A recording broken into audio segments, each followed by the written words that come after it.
Taanit, Perak Bet, Mishnah Yud, 10th and last Mishnah in the second chapter of Taanit. And remember we said that when do they typically make a Taanit? When it doesn't rain. If there's not enough rain, then you have to declare a public fast. So that could come on any number of days, meaning if it doesn't rain a certain amount of time, and the rabbi saw we had a problem, they would make a Taanit. Says the Mishnah. En gozvin Taanit al tzibur b'rosh chodesh b'Chanukah u'b'Purim. But we don't make a Taanit tzibur, we don't declare the Taanit tzibur if it's Rosh Chodesh, or Chanukah, or Purim, because these are generally days that we don't fast on. They're joyous days. We say Hallel, or we have a Chag, like on Purim, we have a Chag. So you don't have a fast on Purim. But v'im itchilu, remember there's a whole series, so once the series began, ein mafsikin, you don't stop, and you don't stop the whole series, you fast even on those days. If it's like, Monday, Thursday, Monday, and then the next series comes along, it still hasn't rained, you continue. Divrei Raman Gamliel, so says Raman Gamliel. Okay, so if you started in mitchilu shegazu ta'aniyot kodem lachen, v'itchilu la'anot al tzara, and they started fasting on the tzara, filu yom echad, upaga ben echad me'ilei yamim, and you hit one of those days, you hit Rosh Chodesh, ein mafsikin, or Chanukah even.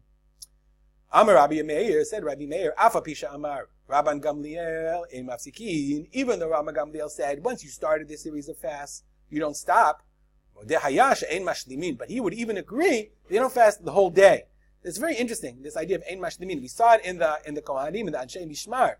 So we don't fast, litanot behem kol hayom, ela ochel be'erev samuch lishkiat hachamay. But there's a value, fast half a day, you fast, most of the days. It's really interesting, you see that there's a value, a halachic value in fasting, even if you don't fast the entire day.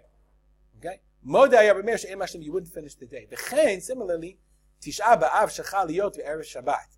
If Tisha B'Av came out, remember that they wouldn't know exactly when Shabbat came out, when the month came out, and whenever the people came, that's when they determined it's Rosh Chodesh.